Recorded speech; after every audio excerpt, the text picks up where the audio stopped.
बिस्मिल्लाहिर्रहमानिर्रहीम नहमदुहु व नसल्ली अला रसूलिल करीम अम्मा बाद औज़ु बिल्लाहि मिनश्शैतानिर्रजीम बिस्मिल्लाहिर्रहमानिर्रहीम अल्लज़ीना यत्तबिऊना अन्नबिय्यल उम्मिय्यल्लज़ी यजिदूनहु मक्तूबन इंदहुम फित-तौराति वल इंजील यअमुरुहुम बिल मारूफि व यनहाहुम अनिल मुनकर व युहिल्लु लहुम अत-तय्यिबात व युहर्रिमु अलैहिमुल ख़बाइथ व यदउ अन्हुम इसरहुम वल अग़लाल अल्लती कानत अलैहिम व क़ाल अल्लाहु अज़्ज़ा व जल हुवल्लज़ी बअस फ़िल उम्मिय्यीना रसूलन मिनहुम यतलू अलैहिम आयातिहि व युज़क्कीहिम व युअल्लिमुहुमुल किताब वल हिकमा व इन कानू मिन क़ब्लु लफ़ी ज़लालिम मुबीन।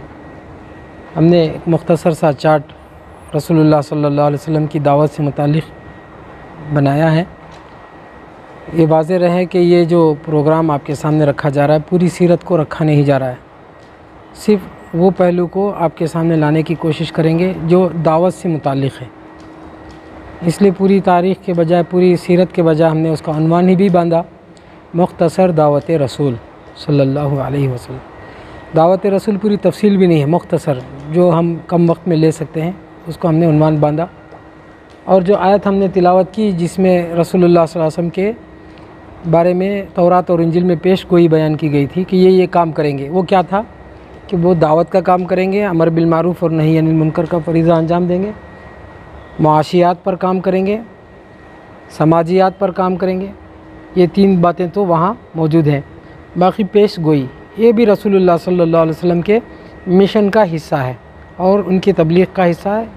जिन गैबियात के बारे में रसूलुल्लाह सल्लल्लाहु अलैहि वसल्लम ने बयान किया उसका हिस्सा है। इसलिए हमने उनको भी चार मौजू को घेर लिया कि ये रसूलुल्लाह सल्लल्लाहु अलैहि वसल्लम के दावत का मौजू है। अब रहा मसला दावत, उसके तीन कैरिकुलम से मुतालिक हमने बात की। निसाब क्या था, काम करने का कैरिकुलम क्या था? निसाब ये था हुवल्लज़ी बअस फ़िल उम्मिय्यीना रसूलन मिनहुम यतलू अलैहिम आयातिहि व युज़क्कीहिम व युअल्लिमुहुमुल किताब वल हिकमा कि रसूलुल्लाह सल्लल्लाहु अलैहि वसल्लम ने तबलीग की और जो लोग इस्लाम कबूल किए उनकी तरबियत किए, फिर उनके लिए इल्म का इंतज़ाम किए।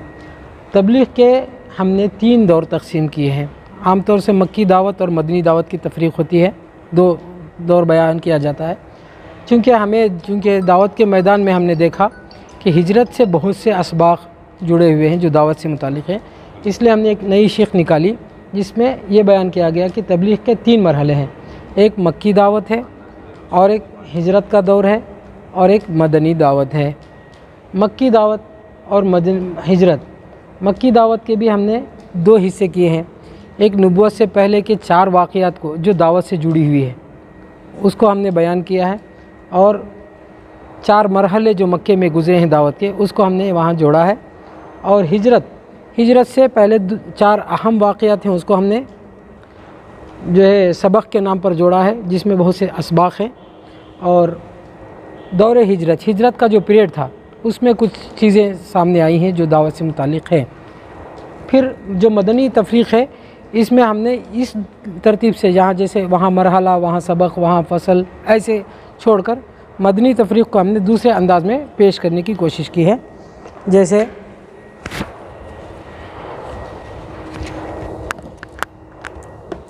मदनी तफरीक़ में हमने जोड़ा है, उसकी तरतीब हमने ऐसे बनाई है, यानी कुरैश के मुतालिक जो मदनी दौर में वाक़यात हुए हैं वो है, यहूद से मुतालिक जो वाक़यात हुए हैं वो हैं, नसारा से मुतालिक, ईसाइयों से मुतालिक जो वाक़यात हुए हैं उसको हमने उसमें रखा है, और मुनाफिकीन,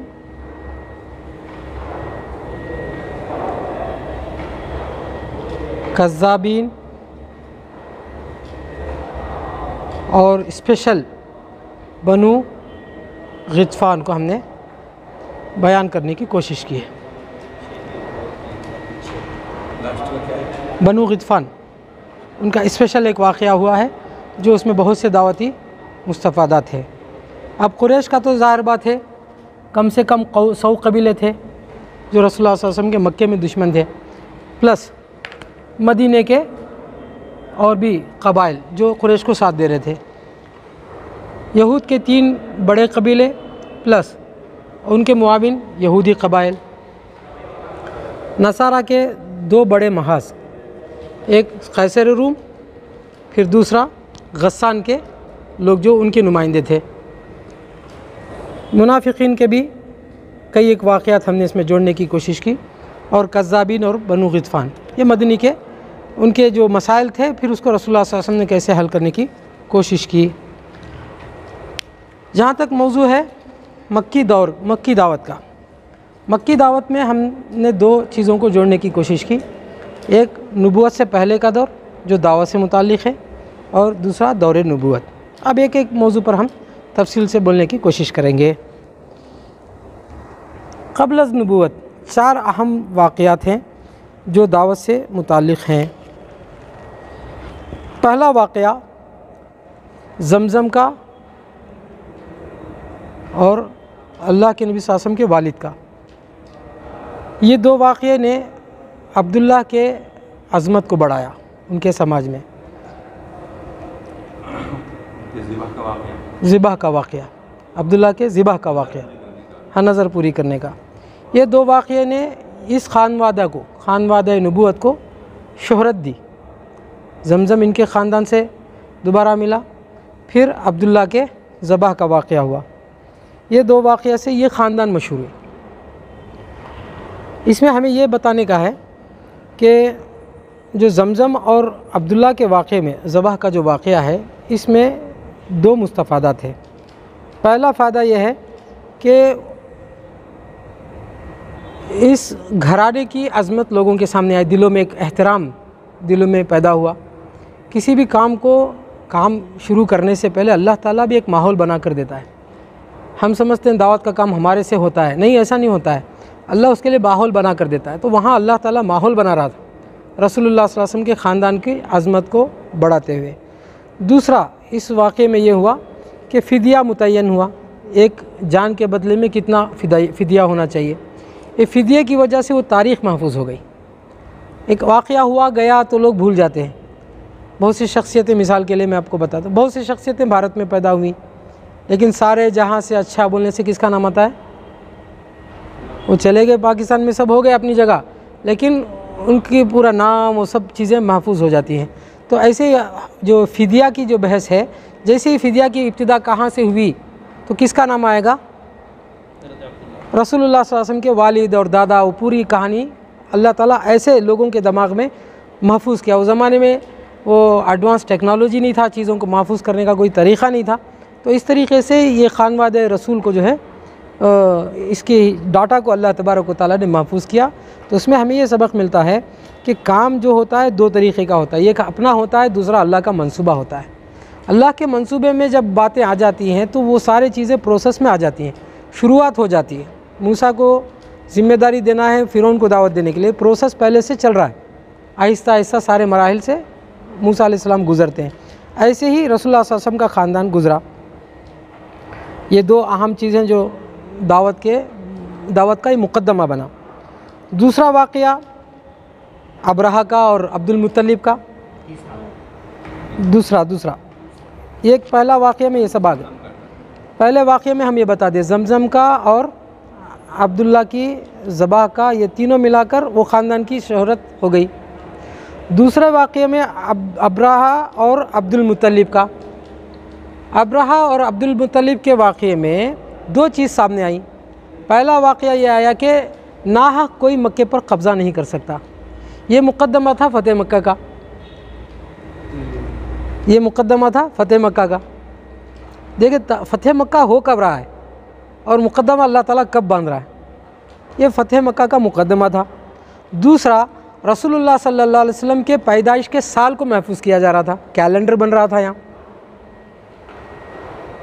यानी मतलब अजनबी माहौल में रसूलुल्लाह सल्लल्लाहु अलैहि वसल्लम पैदा नहीं हुए, अजनबी साल में पैदा नहीं हुए, साल भी सामने आ रहा था। ये कैलेंडर अल्लाह तबारक व तआला इस वाक़े से बना रहा था।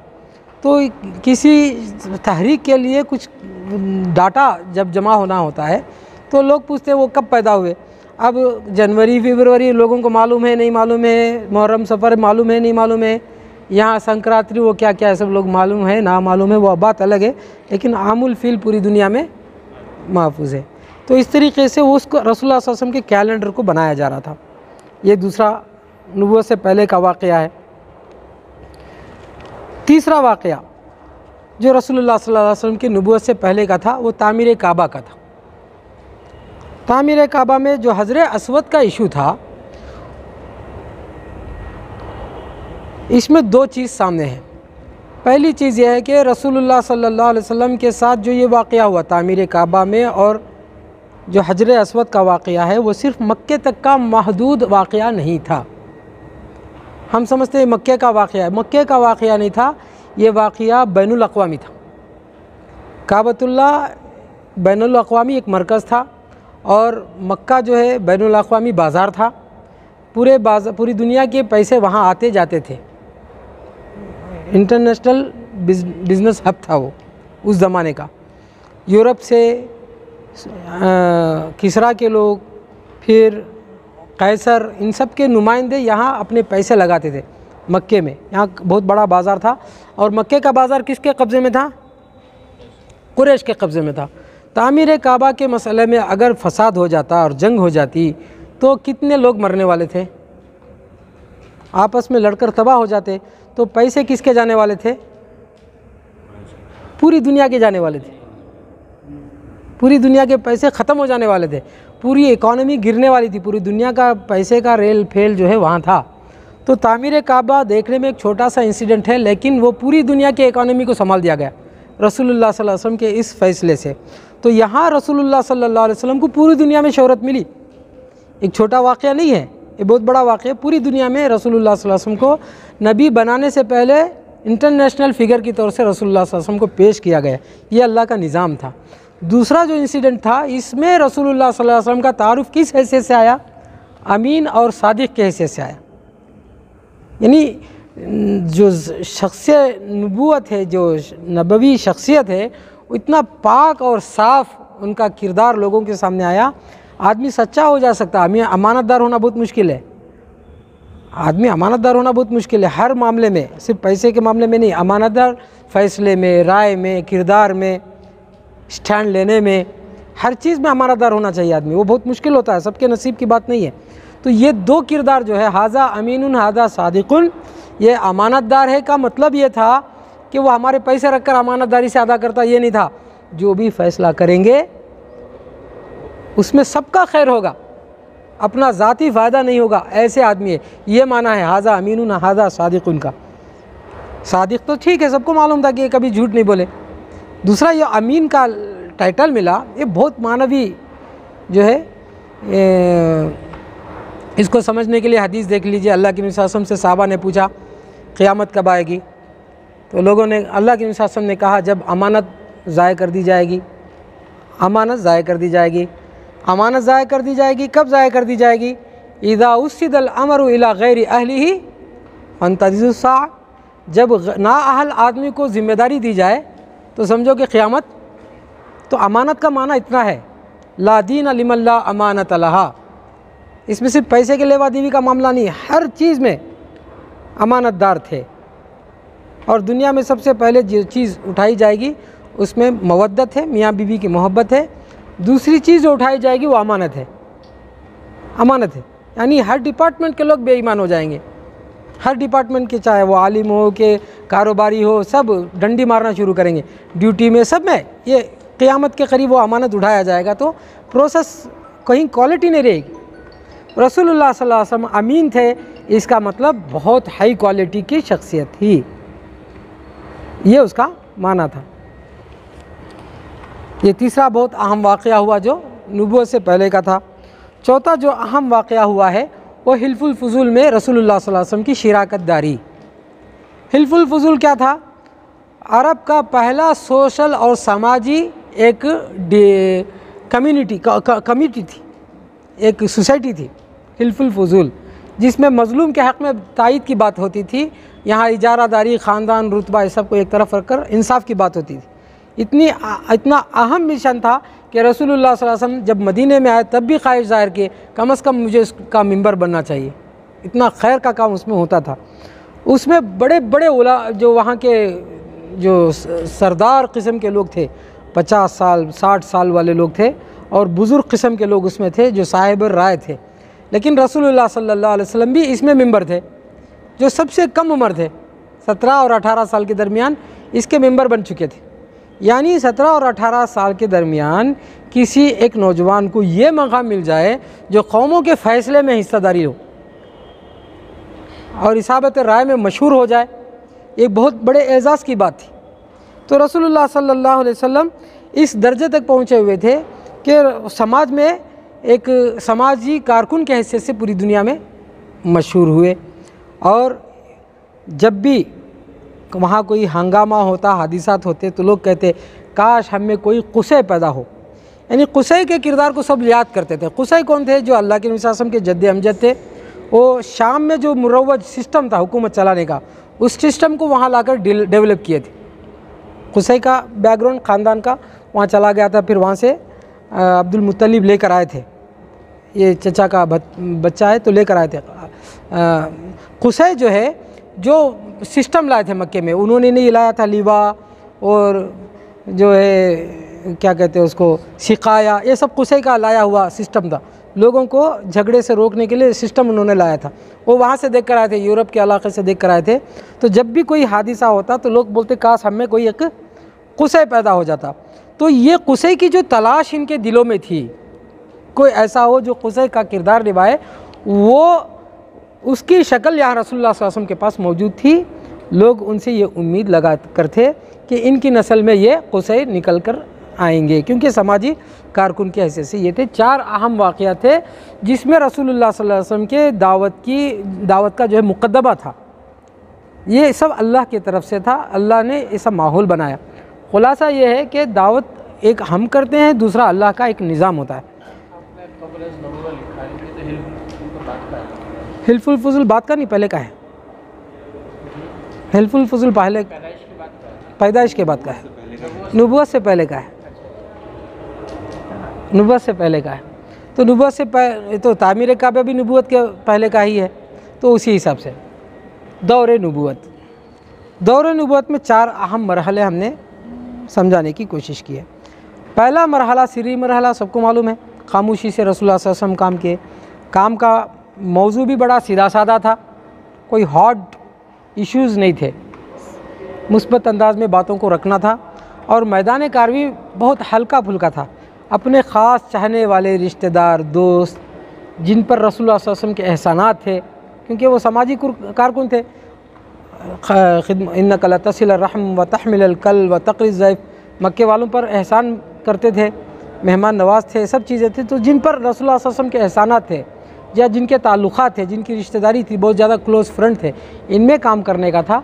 इसके नतीजे में सिर्री मरहले में शुरू के 3 साल में 40 लोग कम अज़ कम मुसलमान हुए। ये पहला मरहला था। इस मरहले में देखने की बात ये थी कि इसमें सिर्फ गुरबा मुसलमान नहीं हुए थे। अबू बकर उस ज़माने के बड़े मालदार थे, उस्मान गनी उस ज़माने के बड़े मालदार थे। यानी रसूलुल्लाह सल्लल्लाहु अलैहि वसल्लम को जो है शुरू दौर से मालदार लोग भी मिल गए दावत के मैदान में।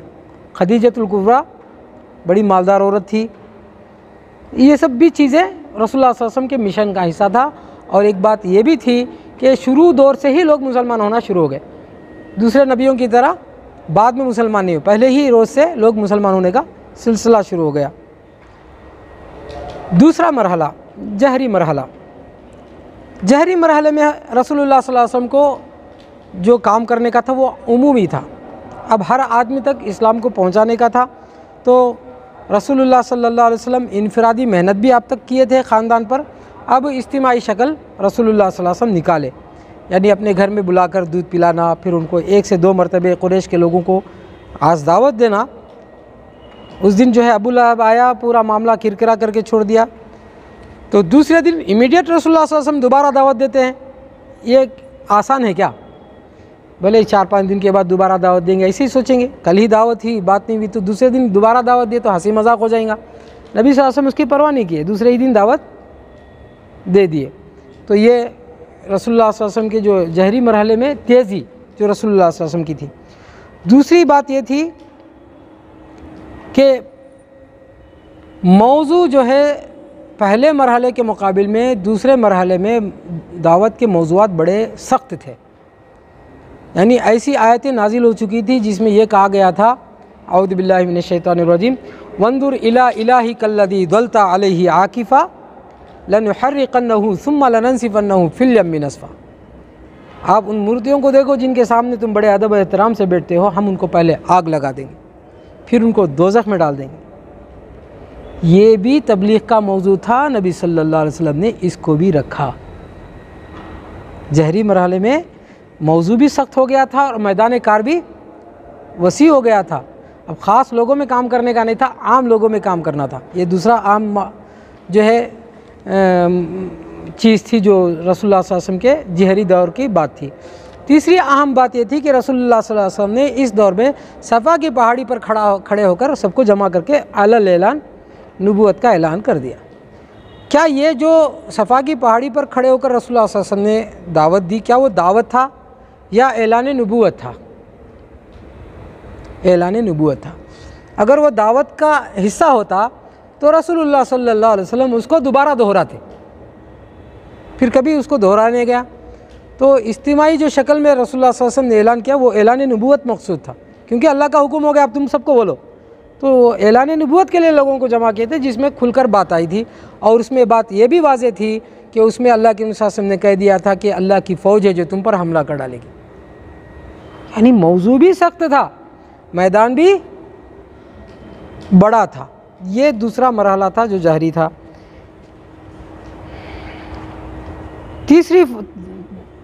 चौथा फसल,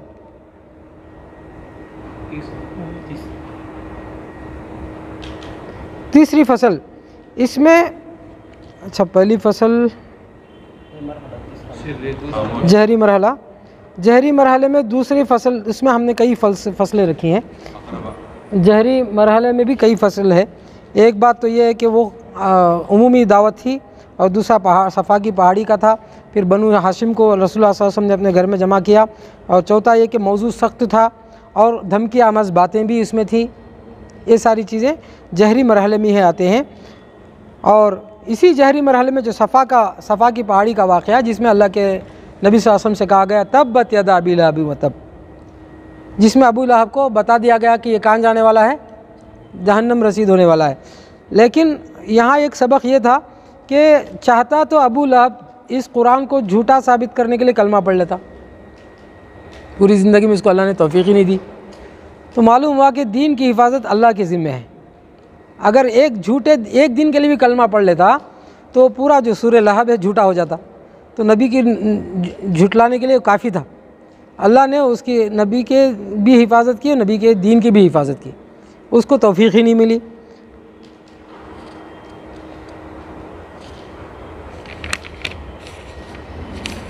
तीसरा हो गया मरहला जहरी।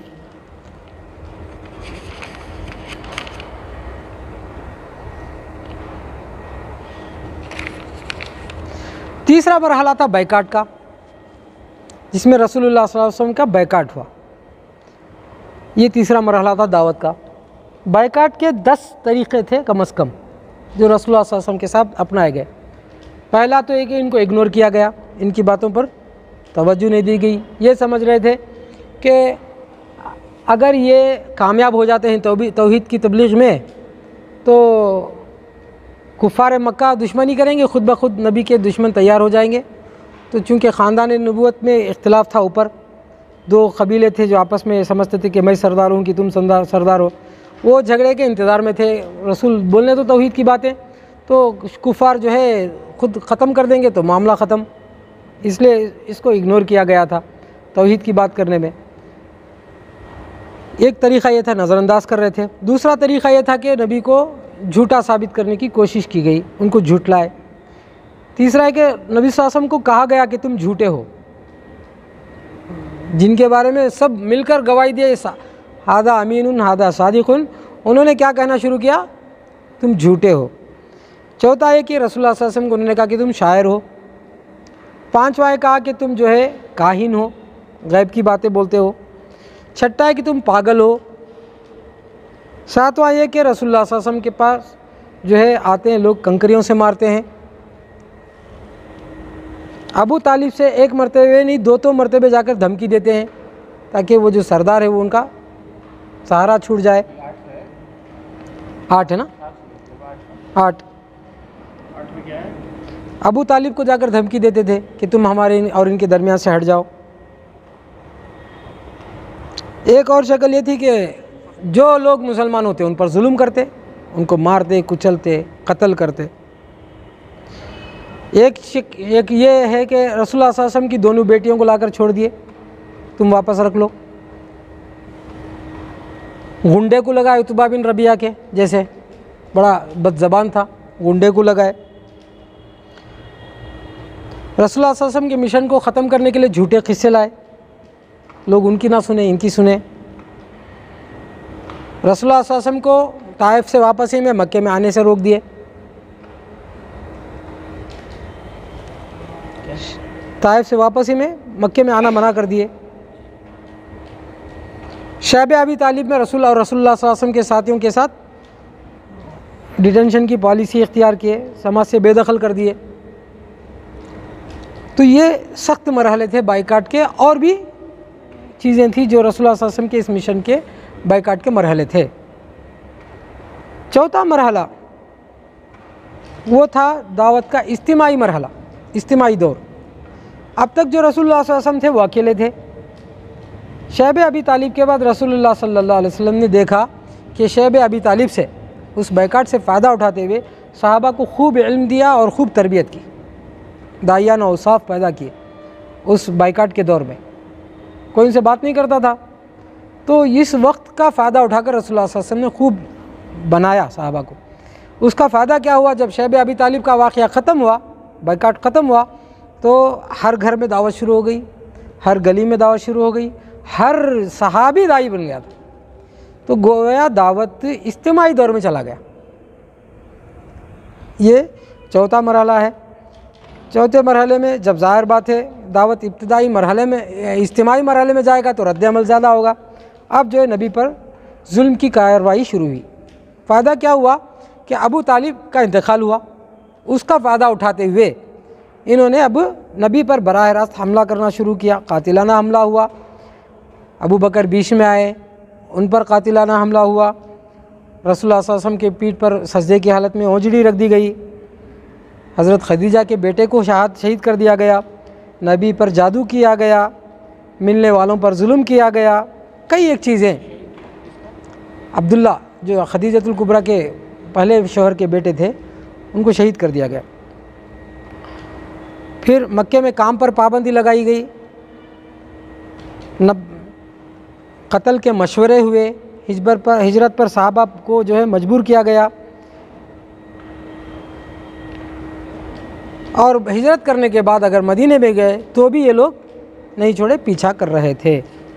ये यूँ समझे कि पूरे मक्की दावत का मुख्तसर खाका रिमाइंड करने के लिए एक आपके सामने आ गया। हिजरत से पहले दो पहलू हैं, एक हिजरत से पहले का कुछ अहम वाक़या, दूसरा हिजरत का दौर। हिजरत से पहले 4 सबक आमूज़ वाक़यात हुए। पहला आमुल हुज़न के रसूलुल्लाह सल्लल्लाहु अलैहि वसल्लम की चहीती बीवी खदीजतुल कुबरा, जिनके बारे में ता हयात रसूलुल्लाह सल्लल्लाहु अलैहि वसल्लम जब भी कोई अच्छी बात होती तो उनको याद करते थे।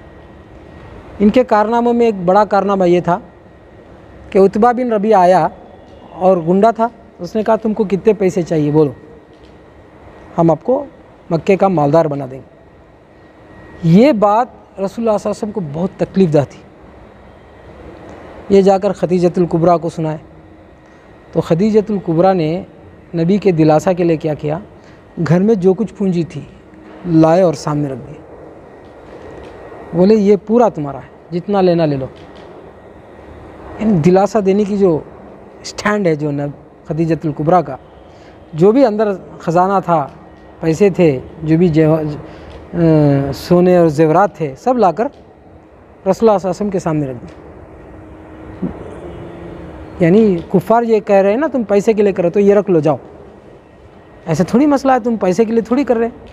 तो ये ऐसा स्टैंड था। इस किस्म के कदम कदम पर जो खदीजतुल कुबरा का साथ था, उनका छूट जाना नबी सल्लल्लाहु अलैहि वसल्लम के लिए वो साल जो है हुज़्न का था। अबू तालिब इंतकाल कर गए इसी साल, ये सारी चीज़ें जो अहम वाक़या था। तो इसमें क्या सबक होता है, दाई बड़ा काम उसी वक्त करेगा जब उसके अंदर हद दर्जा तवक्कुल हो।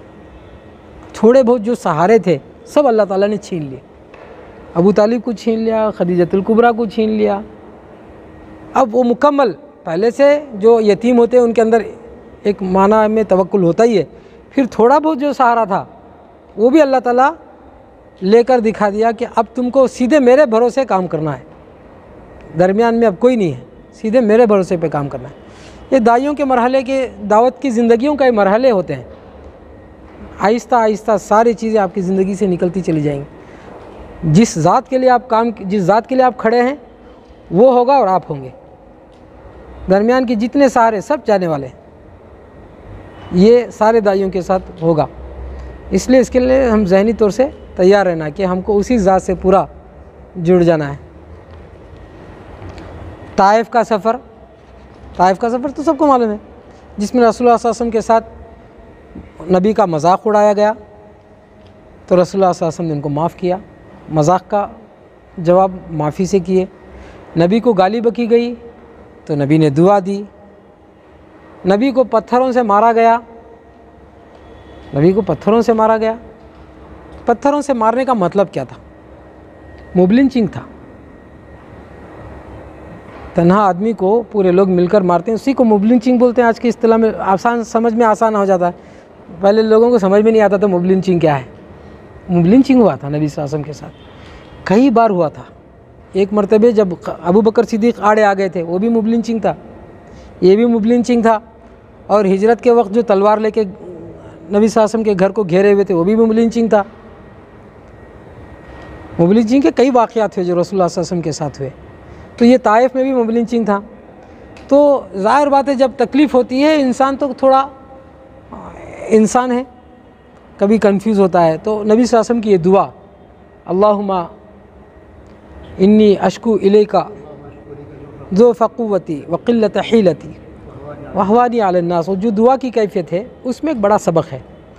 वो है फ़इल्लम बिका ग़ज़बुन अलैया फ़ला उबाली वलाकिन आफ़ियतुका हिया औसअ ली। ये दुआ की कलिमात है। इस वाक़े के पस मंज़र में नबी कहते हैं कि ऐ अल्लाह, अगर तुम मुझसे नाराज़ नहीं है तो मुझे किसी और चीज़ की परवाह नहीं है, तेरी आफ़ियत मेरे लिए बहुत अहम है। लोग ये बहुत आसानी से कहते हैं कि हमारे साथ ताइफ की सुन्नत पर अमल हो गया, नहीं लोग मारे। नबी की कैफियत क्या थी, उस कैफियत के साथ है तो ताइफ का वाक़या सही है। फ़इल्लम बिका ग़ज़बुन अलैया फ़ला उबाली वलाकिन आफ़ियतुका हिया औसअ ली। और तीसरा बड़ा वाक़या के लोग अद्दास मुसलमान हुए। तो ये दाई जब किसी मसले से बाहर निकलता है तो अल्लाह ऐसा निकालता है, फिर वापस मिशन में जोड़ देता है। दूसरा है कि जिन्नों का कबीला मुसलमान हुआ। ये ताइफ से रिलेटेड बातें थी। जो तीसरा ताइफ के बाद का वाक़या, ये हौसला अफजाई का, हमारा महल इस्तिशाद क्या है? हौसला अफजाई। जब किसी परेशानी में दाई होता है जी, ताइफ से वापस ही नहीं बता।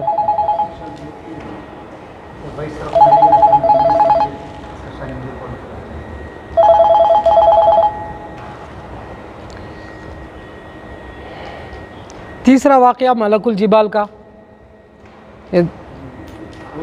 ये है मलकुल जिबाल ने कहा कि आप मक्के वाले मना कर रहे थे अंदर आने का। तो अर्रहीकुल मख्तूम के जो मौलाना सफ़ीर रहमान मुबारकपुरी है, उन्होंने पूरी तहक़ीक़ की, जोग्राफियाई तौर पर पूरे मक्का और ताइफ का मुआज़ना करके उन्होंने बताया कि जो मलकुल जिबाल का वाक़या था वो ताइफ से मुताल्लिक़ नहीं था।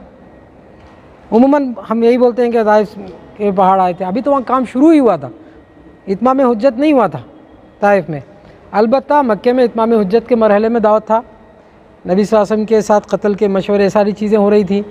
तो यहाँ इत्माम हुज्जत था। तो अर्रहीकुल मख्तूम के जो मौलाना सफ़ीर रहमान मुबारकपुरी जो मुहद्दिस भी हैं, उन्होंने समझाने की कोशिश की अर्रहीकुल मख्तूम में कि ये जो मलकुल जिबाल का वाक़या था वो मक्के का था, दो पहाड़ के दरमियान था। तो उसको उन्होंने जोग्राफियाई तौर से उसको समझाने की कोशिश की। उससे हमने ये सबक लिया कि इत्माम हुज्जत ज़रूरी था। ताइफ में इत्माम हुज्जत नहीं होता, बस एक कुछ सरदारों से बात हुई थी, रद्द अमल हुआ था, वापस आ गए थे। ये इब्तिदाई मरहले में ये सब मसले नहीं होते। तो मलकुल जिबाल तब नहीं आते, बाद में आते हैं। चौथा वाक़या जो रसूलुल्लाह सल्लल्लाहु अलैहि वसल्लम के साथ हिजरत से पहले हुआ है वो है मेराज का सफ़र। मेराज का सफ़र, जब अल्लाह ताला किसी को एज़ाज़ देना चाहता है और तो पहले आज़माइश से गुज़ारता है। जब आज़माइश में लोग कंफ्यूज होते हैं तो अल्लाह ताला उठाकर उनको एज़ाज़ देता है। तो मेराज जो है ताइफ के मुकाबिल में दिया गया एज़ाज़ था। जो दुख और तकलीफ़ नबी सल्लल्लाहु अलैहि वसल्लम पा कर आए थे उसका एहसास भूल जाना और उसको ख़त्म करके एक नए मिशन में जोड़ना एक ज़रूरी काम था। तो अल्लाह ताला ने नबी को पूरे मेराज का सफ़र कराया और मेराज का सफ़र इतना वसी इल्मी सफ़र था कि मरते दम तक रसूलुल्लाह सल्लल्लाहु अलैहि वसल्लम कहते रहे कि मैंने ऐसे आदमी को वहाँ देखा, ऐसे आदमी को मैंने वहाँ देखा, ऐसे आदमी को वहाँ देखा, ऐसे आदमी को मैंने वहाँ देखा। मरते दम तक कहते रहे। इतना इल्म उस सफ़र में मिला था। हज़ार बात है, हज़ारों साल का सफ़र था वो। ख़जाना जो है अल्लाह ताला ने गैब के ख़जाना दिखाया, तो बहुत बड़ा वसी इल्म था। तो हम इससे ये समझाने की कोशिश करते हैं क्योंकि कितना लोग कहते हैं कि जो है पहले अच्छा से इल्म हासिल कर लो फिर दावत का काम करेंगे, तो इल्म के चक्कर में दावत छोड़ देते हैं। आदमी कितना भी इल्म हासिल करे, मेराज जैसा उतना बड़ा इल्म तो किसी को मिलने वाला नहीं है, किसी को नहीं मिलने वाला है। तो जितना इल्म है उसी में हमको काम करते चले जाना है। बल्लिगुन्नी वलवाया, ये हिजरत से पहले का दौर था। अब हिजरत के दौर की बात है। अब हिजरत का एक दौर, इसमें 4 फसल है।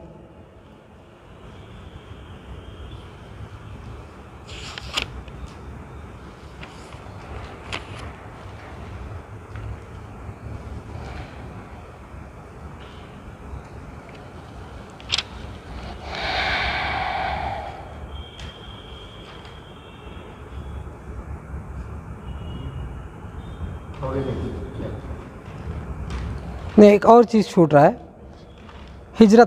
हिजरत का जो दौर है उसमें जो है इसकी शुरुआत होती है औस और खजरज की झगड़े से। हिजरत का दौर शुरू कहाँ से होता है? औस और खजरज के लड़ाई से। उसके पस मंज़र में एक कबीला तैयार होता है, रसूलुल्लाह सल्लल्लाहु अलैहि वसल्लम को दावत देकर जाता है। तो ये हिजरत का दौर यहाँ से शुरू होता है। एक तरफ से जुल्म और दूसरी तरफ से रसूलुल्लाह सल्लल्लाहु अलैहि वसल्लम का इस्तकबाल। औस और खजरत का झगड़ा मदीने का था, लेकिन शुरू कहाँ हुआ? जब रसूलुल्लाह सल्लल्लाहु अलैहि वसल्लम मक्के में थे। वो झगड़ा था, उसी झगड़े के सिलसिले में वो लोग पहुँचे थे। मक्के वालों से जाकर बात करते थे कि हमको साथ दीजिए। हमेशा आप खजरत को साथ देते हैं, इस बार औस वाले बोलते थे कि हमारा साथ दीजिए। तो मक्के वाले तैयार नहीं हो रहे थे। रसूलुल्लाह सल्लल्लाहु अलैहि वसल्लम के पास पहुँचे, उनको जाकर कहा कि आप हमारा साथ दीजिए। तो रसूलुल्लाह सल्लल्लाहु अलैहि वसल्लम ने कहा कि झगड़े से अच्छा हल मेरे पास है। क्या है? क़ुलू ला इलाहा इल्लल्लाह।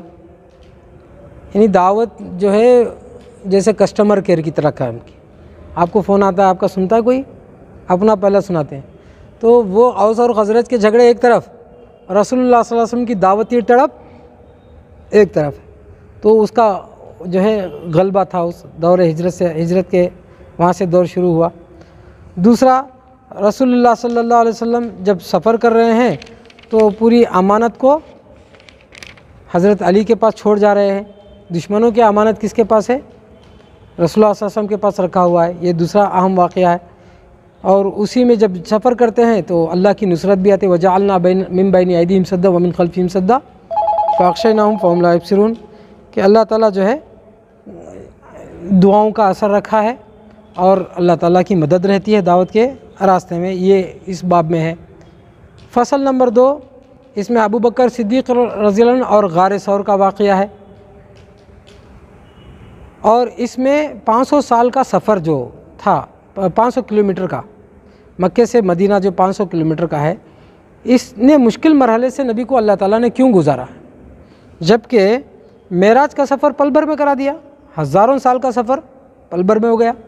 और ये मक्के से मदीने के लिए इतने मरहले, इतनी तकलीफ़ और सारे मशक्क़तें क्यों?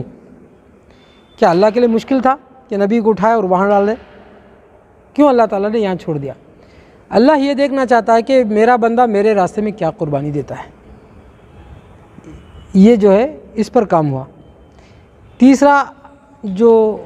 तीसरी फसल जो इसमें है वो सुराक़ा बिन मालिक बिन जाशम का, कि उसके घोड़े के टाप जो है फंस जाते थे, तो वो घबरा गया। क्यों? इसलिए कि वो वाक़या जो अबरहा का लोग भूले नहीं थे, हाथी चल नहीं पा रहा, तो वो पूरे इलाके का मशहूर वाक़या था।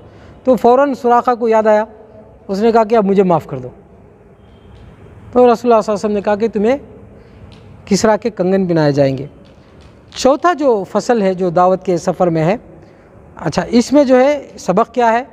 जो अबरहा का वाक़या ज़िंदा था, भूले नहीं थे लोग। दूसरा ये सबक था कि रसूलुल्लाह सल्लल्लाहु अलैहि वसल्लम पेशीन गोई दे रहे हैं तुम कि किसरा ख़त्म हो जाएगा। किस सिचुएशन में पेशीन गोई हो रही है?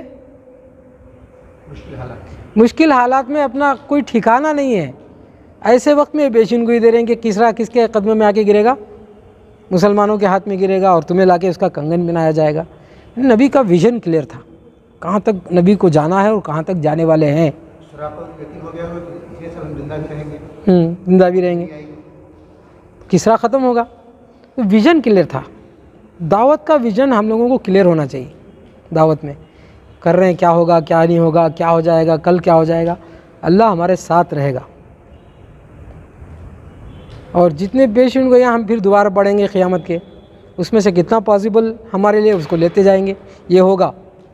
जैसे सुराक़ा के साथ रसूलुल्लाह सल्लल्लाहु अलैहि वसल्लम ने कहा कि तुमको किसरा दिया जाएगा, तो हम इसी से इस्तेदलाल करते हैं कि वह आखरीन मिनहुम लम्मा यल्हक़ू बिहिम, के एक बहुत बड़ा तबक़ा मुसलमान होगा। तो वो हमारा विज़न हो गया, भारत मुसलमान हो जाएगा इंशाअल्लाह, दावत का काम तेज़ करेंगे तो।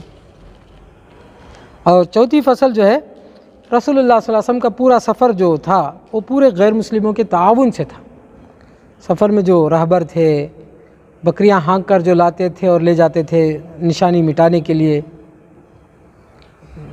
नबी और उनके जो ऊँट के जो ये पंजे ज़मीन में पड़ जाए तो नज़र आएगा, फॉलो करेंगे। उसको मिटाने के लिए रोज़ाना गैर मुस्लिम ही लेकर आता था, पूरा बकरी के पूरा रेवड़ लेके आता था, लेके जाता था हर दिन, जितने दूर से वो। हाँ, आबिर भी फुहरा, हाँ फुहरा, हर दिन। ये गैर मुस्लिम था, मुसलमान नहीं था। और रसूलुल्लाह सल्लल्लाहु अलैहि वसल्लम का जो हादी था, रहबर जो, हाँ अब्दुल्ला बिन उरैक़ी, तो गैर मुस्लिम था। ये ज़मीनी हकीकत है, गैर मुस्लिमों से दुश्मनी के साथ दावत का काम नहीं होता है। बहुत से मरहले ऐसे होंगे दाइयों को जो गैर मुस्लिमों से साथ लेना पड़ेगा। वो देंगे, वो दिए हैं। अबू तालिब कौन थे? गैर मुस्लिम थे, साथ दिए हैं। तो ये जो ज़मीनी हकीकत है, इससे उठकर हम बात नहीं करना। ये दो कौमी नज़रें है ना, मुसलमान को गैर मुस्लिम कहाँ भी मिलेगा मार के ही ख़त्म कर देगा, ये सोच सही नहीं है। अगर आप सही रहेंगे और सही मिशन में लगे रहेंगे तो गैर मुस्लिमों का एक बहुत बड़ा तबका आपको साथ देगा। और दूसरा इसी फसल में ये बात भी है कि रसूलुल्लाह सल्लल्लाहु अलैहि वसल्लम के गैर मुस्लिमों से ताल्लुक़ात कितने गहरे थे कि उनको रसूलुल्लाह सल्लल्लाहु अलैहि वसल्लम अपने सफ़र का राज़दार बनाए, राज़दार बनाए। इतने क्लोज़ लिंक में थे सहाबा रसूलुल्लाह सल्लल्लाहु अलैहि वसल्लम गैर मुस्लिमीन के। हाँ, बिताना अलग चीज़ है। बिताना में जो है आपकी बहुत सी राज की बातें हैं जो मुस्लिम इश्यूज़ पर हैं, वो उनको सुनाने के लिए इस्तेमाल करना।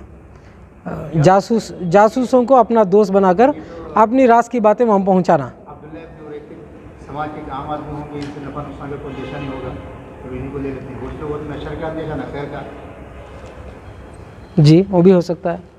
तो यहाँ तक का मेरे ख्याल से आज का सबक ख़त्म करते हैं, फिर इंशाअल्लाह नेक्स्ट सेशन में मदीने पे जाते हैं। जब ये रसूलुल्लाह सल्लल्लाहु अलैहि वसल्लम के मरकज़ी मौज़ूआत थे, दावत, हलाल व हराम, समाजी मसाइल और पेशगोई।